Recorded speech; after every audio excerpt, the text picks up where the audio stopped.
ist unerbittlich. Er ist investigativ. Er geht der Sache auf den Grund. Herzlich willkommen bei Cruz geht der Sache auf den Grund. It's the internet's failing, something like this. Yeah, we're live now, I think. Okay, hello and welcome everybody to another episode of Chris Investigates. My today's guest is from Brazil, which means his name is a poem. Welcome, Mr. Mauro Luis Carvalho da Cruz. How are you? Hi, Chris. First of all, it's such a pleasure to be here with you today. I'm fine, thanks. I hope that everyone in Germany is also fine. Yes, we do our best. Thanks a lot. Thanks for taking the time to talk to us about Chronicles of Drunagor. And you are a member of the team at CGS. So would you please tell us a bit, what are you doing? What's your job? Okay.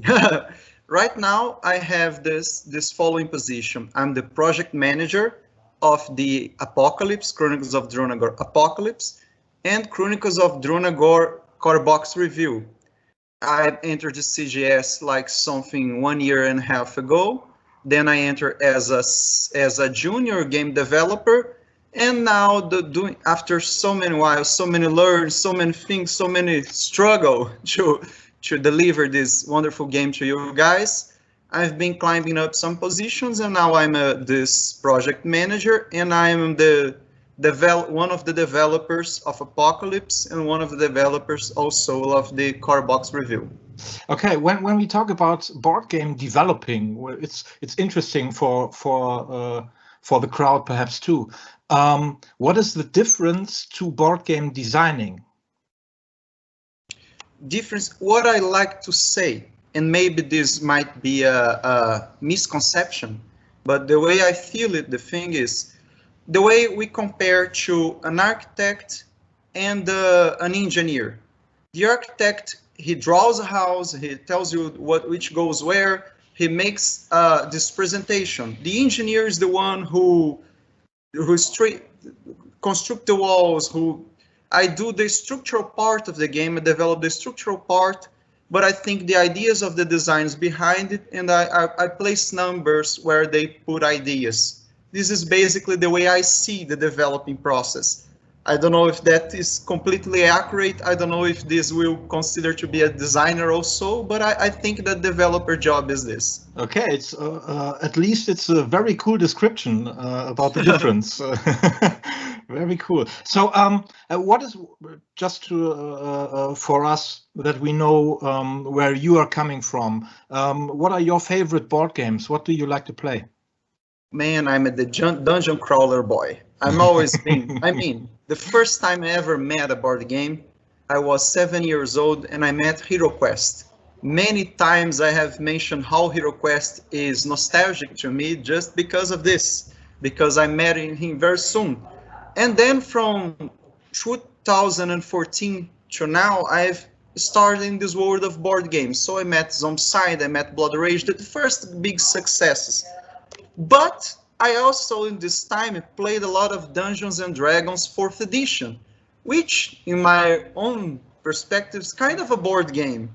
So I draw my roots on board gaming from these classics of the dungeon crawler, but I've played them more than Mice and Mystics. I've played Too Many Bones. I've played Dungeon Saga. I've played Quest for Unders. I can't even name them all right now, but mainly the dungeon crawler system, and my career on D&D also speaks great when I think about my cultural influences. And of course, a lot of Magic the Gathering too. I believe that these would be my tabletop referees. Okay, just for my own interest, did you already have a chance to play Midara? I haven't yet, because I don't believe nobody of the team here in Brazil has it, but I'm dying for. I mean, the new dungeon crawler games are so well polished, so well made. I just want to see what is there on the market. But after COVID spreads, we had a hard time getting the games on our hands, and so I've played this in this meanwhile. I've played a lot of Gloomhaven. I do enjoy Gloomhaven. I love Gloomhaven, and I've played some Tainted Grail also. The two games I've played more recently in more for more time, let's say. Okay. Just for the for completion, Midara is my favorite dungeon crawler at the moment, my number one at the moment. If you get a chance to play it, you need to. I must. But let's talk about Chronicles of Drunagor. That's why we're here. And my first question would be, if you compare, would you call, there are some changes to Drunagor during this Gamefound campaign. Would you call it a second edition? I mean, I wouldn't call it the second edition because, on my understanding, I would say a second edition, I would change some core rules to make it looks like a second edition. All we have done with this core box review, the experience, is to adjust some numbers on cards. And if you strip down what has been changed, it's just some numbers in cards. If you know how to play Chronicles of Drunagor today, and for a reason you lie down in a coma in a hospital, and then you woke up a year ago from here. Then you thought, oh, this is the new version of Drunagor. Okay, let me play. You will be playing just fine. You won't have to learn anything new. Thus, the main essence of the game won't change. But the numbers, as we are thinking now, would probably make more sense in many cases. And this is why this is what we are trying to do. Okay, and what are the biggest changes you made for the reprint compared to the original game? Well, I mean, there's a lot of change on the storyline and the interaction systems that was first developed in Apocalypse. And then when we realized that in Apocalypse we developed such a good system, we thought this would be so nice to backtrack. This would be so nice to see. And then we had this approach from Foreteller, and we all thought, well, if we're gonna structure the new campaign in a storyteller, would be better if we pick up these texts that now have some with greater than others, try to make them more or less with the same size, same duration, and make things a little more standard in a standard of audios that you. This way you want to hear an out of 6 minutes, then one of half minutes. So we thought this whole experience could be remade to make better suit for Foreteller, to make better suit to some things that we have seen on Apocalypse. And then starting from there, well, okay, if we're gonna switch the adventures, we should of course review what kind of adventuration items we are giving, the whole experience of the chests, how the monsters are interacting, how the fights are getting longer or shorter, and this sort of stuff. Pulling out one change, we may have to do a lot of changing else, other changes, I believe. Okay, and there is, at least in the German community, there's a bit discussion about the difficulty of the game. There is one group who says, well, it's a bit on the easy side, and another group says, well, it's exactly that what we like to have, and don't want to think too much and such things. How do you want to guarantee that both groups will get what they want? This is staying in a blade razor. I mean, you may fall off for either side. You must be very careful, but the QR codes does help with the level difficult progression up. We can use the QR codes to balance this. But I can say this, the game in itself doesn't have its difficulty improved for its speaking, because one of the matters we have facing later on high level games was this: you open a door, then you must spread 8 or 9 monsters to make the fight more or less balanced with the current level of the party. This generates a table mass. This is a lot of monsters turns. This is a lot of components, lots of moving parts. So by just adding a little health to the monsters, we could drag this number of enemies down, then it would save space and also save between hero turns, would save time between hero turns. So we realized that actually the game hasn't changed at all. The difficulty has not changed. It just takes sometimes a little more to defeat a monster, but do the rotation cube system, many of the times you would have your prevents, many of the times that heal skill that you won't use, you become useful, and sometimes that overkill damage that you done, sometimes will be now just damage done. Maybe the monster had 3 life, you hit him for 2 damage and burn 4. You mean 3 burn would be wasted anyway. In this particular case, it will kill both monsters in the example. So actually, we don't have that much of a change on regarding difficulty. But when you scale this to the QR code, now if I put 1 monster extra, things start to become more trickier. If I put the second monster, then now we can talk. Okay, now it starts to become difficult.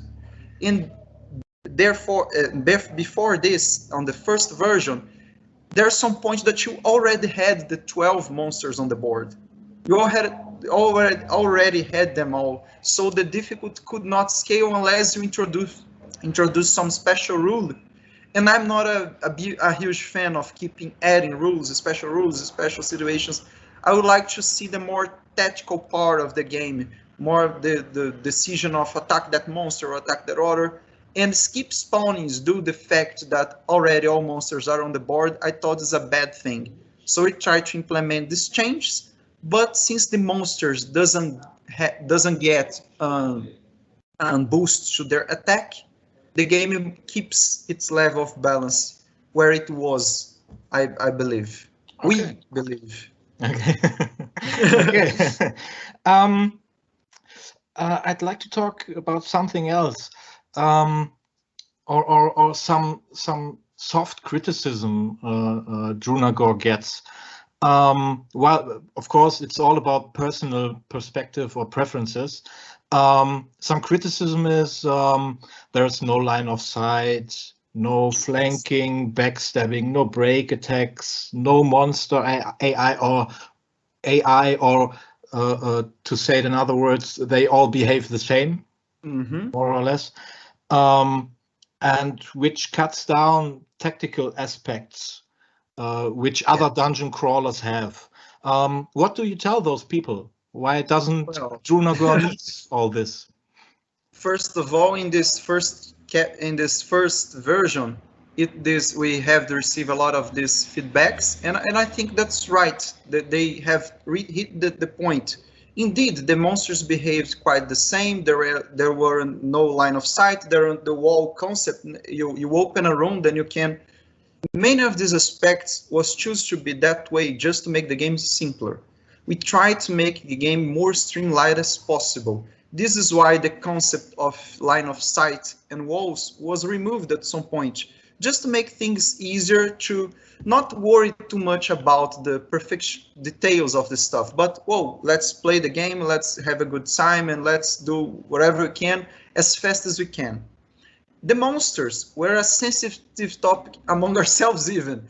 During the development, we also thought that the monsters are already pursuing the same target, but we are most concerned about how hard to track the monster behavior would be. So we, at this first point, we tried, okay, let's keep it as simple as possible, to not have so much confusion which monster goes where and so on. We tried to make the game as simple as possible. But now, seeing all these feedbacks, we realized, okay, maybe we can add some complexity, add more some tactical variety, and then we abort this thing, we come across this thing in 2 fronts. The first one, we add new versions of the monsters for this new reprint, where it goes into different targets, but for me, this is not a different behavior, because behavior implies of a monster acts in a different way it acted before, and the monster was still moving then attacking. It's just a multi-targeting, to not focus only on the strongest hero. It has another layer of strategy. You must sometimes protect the other characters, not the strongest hero. The second front, which is more refined gameplay, is just to abort this question of the alternate behavior. Develop this flipping mechanic. The monster on one turn will act, it will move then attack, then will flip. At the end of the turn, it will flip. His second phase do something completely different. Sometimes it may attack, also attacks, but let me take the Shadow Knight for example. In his front phase, he charges against the opponent and attack at melee range. At his back phase, he attacks at ranged, so if it is engaged, he won't be able to attack at all. He has no move, so he can't move from where he is, and his effect is to command another monster to attack.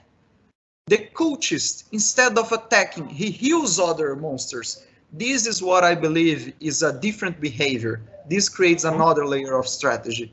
Then we'll try to please these both publics. We're gonna let one straightforward version, the one that his goes only to the strongest, the simpler version. Then in the back face of this simpler version, there will be this alternate where it goes towards another type of target, not the strongest, but keeps the same idea. I will move, then attack, and then some monsters will have this flip mechanic. Then it can go wild. All things can happen. You may draw a cultist and a Shadow Knight this way. Then one may heal water and they command each other. Everything can happen. It's true. Okay, that sounds really cool, and some good ideas in there. But leads me to another point. The streamlined gameplay. Drunagor is a very streamlined design. That's good to hear. You can't deny. And it opens the door for more casual gamers, of course. Did you have somewhere in your mind to perhaps that Drunagor shall be something like a gateway game? I like to think Drunagor as a system. So I do believe that it can be a gateway game, and you can add things on Drunagor. You can make some improved version on a harder version, or detailed, and you include line of sight and you include wall rules, and you can do such things, I believe. But as the designers as the position of company, I believe, as our CGS position right now is keep it simpler. Let's keep these mechanics as simple as we can. But I believe that if players like to develop stuff for their own, that like make homebrew stuff, let's say, for homebrewers, it might be that's lots of things we can do starting from Drunagor. If I got your question correctly, I believe that this would answer it. Okay, thanks. You got it correct, yeah. Let's talk a bit about the Gamefound campaign. It's still running. When does it end? I guess it will end from 10 days from now. I guess it will be 6 to 5 of August, something like this. Okay, and at the moment, it's Monday, the 26th of July at this moment. Its funding is at 1.3 million. Did you expect that at such an early point of the campaign, such an amount? To be very honest, I was never given a clue about it. I thought, man, if you hit 1 million, I would be twirling. I would be, oh man, what have we done? I would be so excited. But now we have surpassed this mark, and now I see this as a challenge. We must now honor this community. We must deliver the game the best way we can, because we have the funds to do. The first campaign, although it had many funds, we struggled a lot because of this. It's the first time we, a small company, pull out a game so big for us. It was a challenge. It was a scheduling challenge because we proposed ourselves to deliver this on time, to do our best to deliver this on time. And then now we had a budget more open, so we kind of okay, now we can focus on jobs, we can focus on do the work, we can focus on refine this game and deliver the game. The backers say, wow, this is a game that to hit $1 million campaign, I'm receiving exactly what I was expecting for. And top of that, because we try to be as much as ear open to the community as we can, we try to listen suggestions, we try to make gameplay, we try to deliver print and play material to take this feedback, we try to do what we can. It's not for lack of trying or love, I can assure you this. We try to do our best every day. Yes, that's what we see here too. It's that's really cool how open you are for the community and you listen to them, and that's really cool. We do really appreciate that. Even those who perhaps don't back you see this.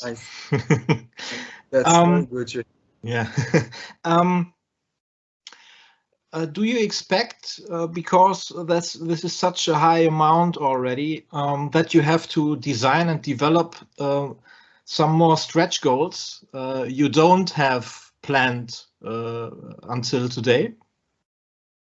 Well, to be honest, actually no. We don't thought that we made this stretch goal plan and realized, okay, the rewards are very good. They make a lot of sense if you put them together in this campaign. The stretch goals, we try to make them as more useful as we can. How this adds to the game, and we're trying on update after update to present how this is added, how this goes there.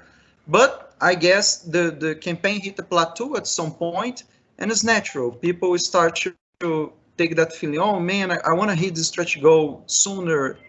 And then we realize, okay, maybe this community has given us so much, it's time to give some back. Let's hear what the people say about this stretch goal thing. Let's see what we can do.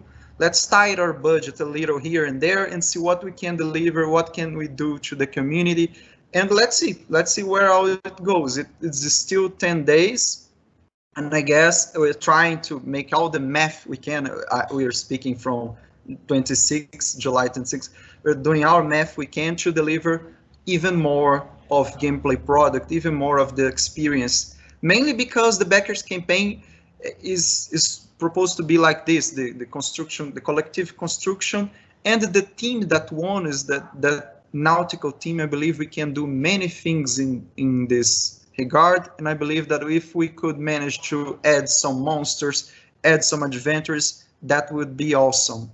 So let's hope that until the end we manage to give a lot of things yet. Yes, we do hope. What are you most excited about Apocalypse? Well, to be honest, what I'm most excited, I'm dreadful actually. I think, no, that's gonna be a lot of work. I'm excited that this is a challenge. I mean, we are gonna have a hard work, a lot of work, but seeing that the community has responded so well to the first game, to the game they received, and to this second campaign, it's kind of what I liking most in this whole project. I think, whoa. Yes, the community is with us. I see a lot of work ahead, but the idea of being developed a product that the people has liked it is something that for me has its value. See, the people are liking what I am doing. It's kind of the reward for me. By my profession, I'm a teacher also. So when I see that the people are appreciating something that I'm doing, I'm really felt rewarded. And this is what I'm most excited about, how the community has been so responsible about this whole campaign.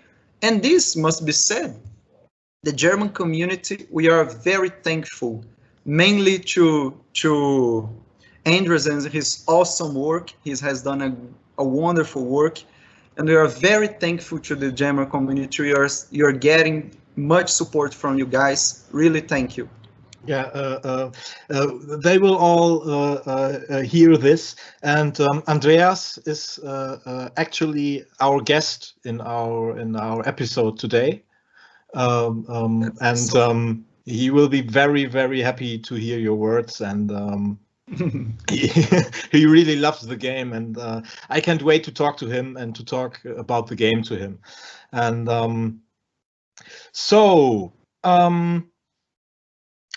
are there still add-ons to come? Oh, just sorry, I forgot, totally forgot. And Apocalypse, is there gameplay-wise? Is there something in Apocalypse where you think, oh, I can't wait until the backers explore this?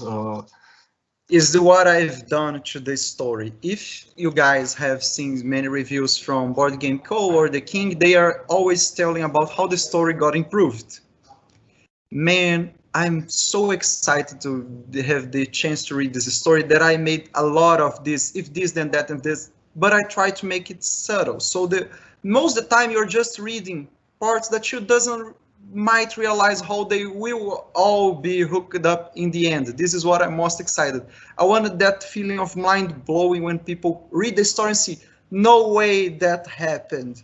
No way this is what's gonna be like. In the ending of each chapter, for that fight of the Famine Horsemen, there are 5 or 6 ending different, and they may come across for the first chapter, decisions you took at the first chapter that might seem not so relevant, and it falls to an ending completely different from another.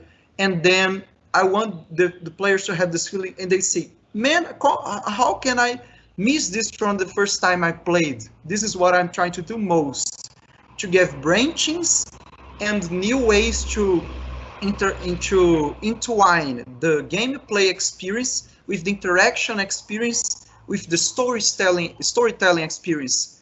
My goal is to make every character he played the game has an ending different from the previous one. At the point of 2 or 3 campaigns, you gain 2 or 3 games after you play 2 or 3 times. I will have 2 or 3 endings.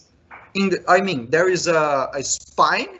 The history has a spine. This is undeniable. There's something that won't change from replayability to the other.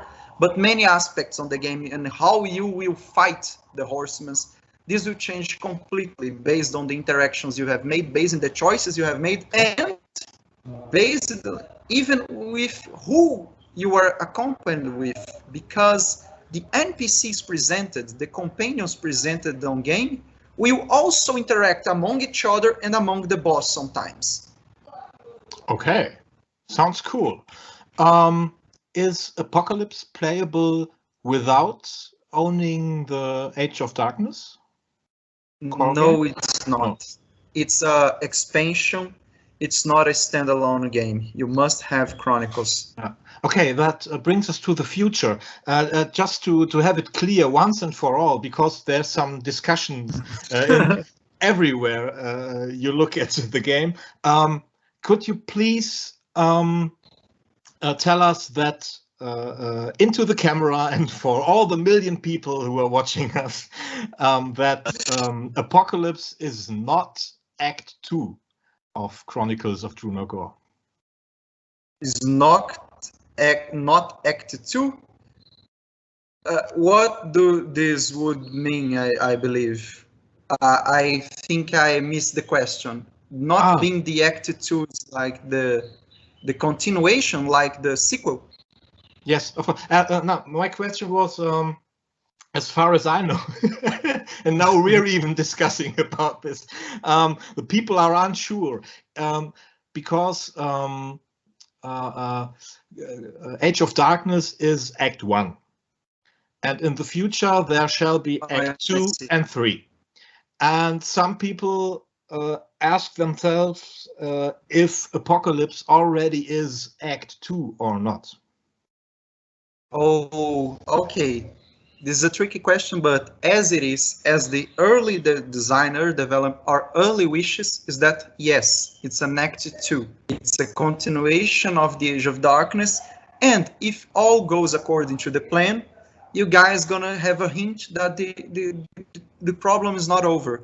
There is still one question. There's still one loose end.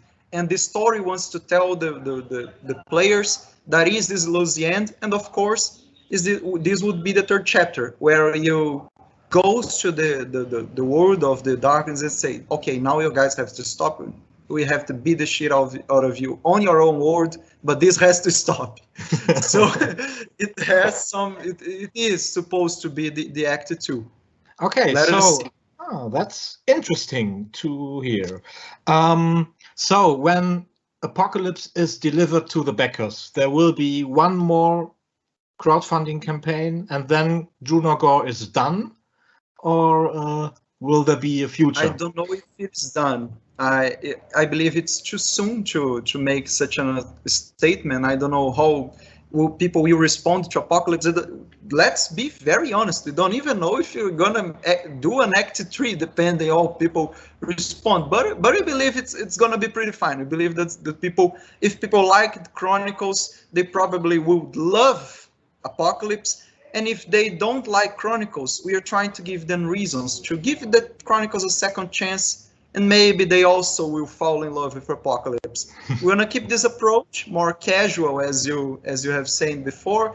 I think myself as a casual player, to be very honest, I like to think as a casual, as a player who rather have a streamlined game, and sometimes even an easier game than that pressure of strategy. But I think that we can add to QR code the both publics. We can address them in general. I guess this is it. Okay, then one last question. Do we have to expect a bunch of add-ons to come during the campaign? Well, as far as I know, but I realize that this has been discussed sometimes, but we have stopped here. I believe we have showed the add-ons we had to show. I believe that's it. I mean, we have any other products. We have some things that are half undeveloped that we can implement or we cannot. But like the first Chronicles also had this. We had a lot of other stuff that we might pull in or pull out. And sometimes even if the stretch goal hits a limit, then we give the pets, like it happens on the first campaign. We unlocked pets, then that pets that were unlocked, then it becomes a product that would come in this. So there's something planned, but our first intention is that, okay, now we have the add-ons we want to go. The way the campaign is, it's okay now. We can now think the way we can make with the AI and the AWIN and the easy payments. We are now focused on efforts in what we could do best for the AWIN, what we could do best for the easy payments. I think this is our goal right now. Okay, and we can expect something like an all-in pledge in the last days of the campaign? Yes, there will be an all-in pledge. There will be a win mean everything we ever made. Will be all in, yeah. The all-in. This all is going to be launched in the last week of campaign. This is our schedule. We're going to have an all-in. Okay, Mauro, time is running. Thank you so much for taking your time. It was great fun. And when campaign 3 starts, I hope we see us again and talk about Act 3. Oh, I'll be flattered if you call me again. It's been such a wonderful time. I've been very happy to be given this opportunity to address the German community. Thank you so much, guys. Thanks, Mauro. Till then, bye. Bye-bye.